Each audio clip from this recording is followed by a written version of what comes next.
Hey, welcome back to Devos with Danny, where today we're going to be talking about James chapter 3.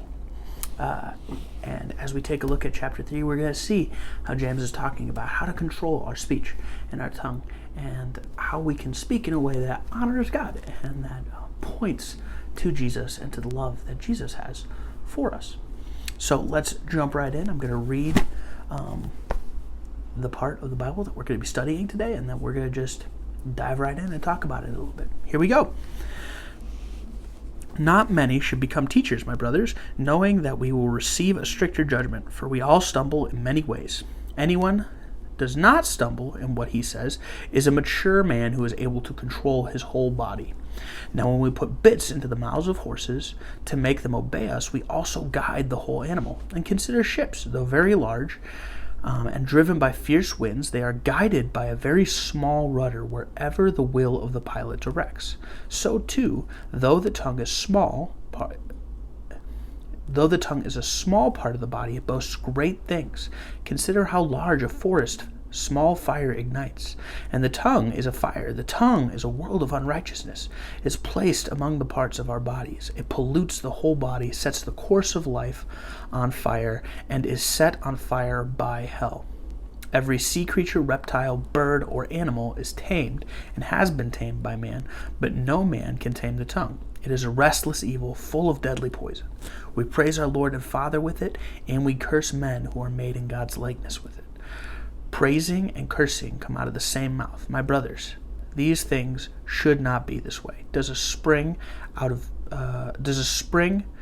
sweet water produce bitter water from the same opening?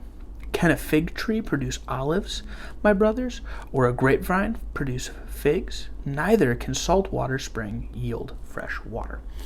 So today, as we take a look at this, we see that James is talking to us about our speech and our tongue. He says, hey, be careful what you say. Be careful how you talk. Don't say things in a careless way without thinking about them, because our words have an immense power. Our words can really hurt people, or they can really be an encouragement to people and show love to people. He starts off comparing our tongue to a horse and to a ship, saying our tongue is like a bit in a horse's mouth, or a rudder on a boat. Small things, like a bit is a small piece of metal about this size, and it controls where the whole horse goes. A rider can use the bit to direct which direction the horse is moving, right? A rudder is a small part of the boat, right? It's only like this, well, depending on the size of the boat, it's a small part of the boat. And yet, by moving the rudder, you're directing where the boat is going to go. And so in the same way, like our speech, our tongues can direct the course of our lives, right? Depending on what we say, we can open doors or close them. Depending on how we speak to people, it can open up relationships, or it can close down relationships. It can shut down conversations, or it can open up conversations. And James is saying, hey, we have to be really careful, because our speech controls so much of our lives. He goes on to say that it's really hard to control the tongue. And in fact, half of the time, the things we say lead us into wickedness. He says it's evil. It's like a forest fire. We can use our tongues to burn down forests. We can use our tongues to burn down relationships, to burn down our friends and family and their self-esteem. Like, we can really say things. If you know somebody well, you can say, you can tear them down with a word. By just saying a phrase, you can hit on their deepest insecurities. You can hit on the meanest thing you could possibly think of. And man alive, you can tear people down with your tongue and what you say. It can produce an immense amount of harm.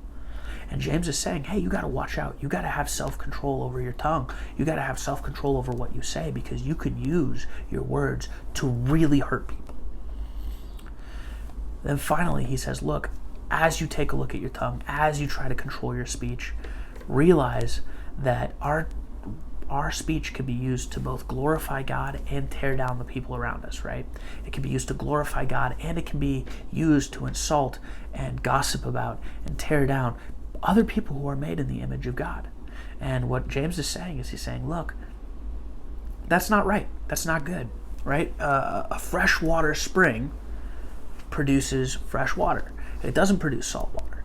And so he's saying, look, in the same way, if our hearts are filled with the love of Jesus, then our mouths should be spitting out the love of Jesus too. It shouldn't be that we say, oh, I'm a Christian, I love God, and then we turn around to our friends and we start gossiping about the guy who's a little weird or dorky, right? Or that we talk about how much we love Jesus and then we say mean, nasty things to our brothers, our sisters, or our family members, our mom and dad, right? It's incredibly hypocritical for us to say, oh man, I love God so much, but that guy, Timmy, Johnny, Susie, she's a jerk. They're jerks. I hate them so much. And talk about how awful those people are, right? It doesn't make sense. If we proclaim, if we say that we love God and we serve Him, then our hearts should be reflected in what we say, right? So if we love God and we serve God and our hearts are filled with God's love, then the words that are coming out of our mouth should be loving. And so as we close out today, I want to ask you guys to really think about what you're saying today and tomorrow and throughout the whole week. Are you guys being encouraging with your words? Are you building people up? Are you showing the love of God through your words? Or are you like a freshwater spring that's producing salt water, right? Are you going against the nature of God in the way that you're talking about people? Are you full of gossip? Are you saying mean things? Because ultimately that is a witness, right? People not only listen to what you say about Jesus, but they listen to how you talk to people around you.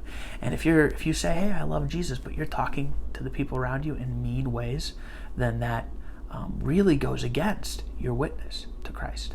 So those are some things to be thinking about. I hope you guys have a great rest of your day, and I'll be seeing you guys tomorrow. Bye.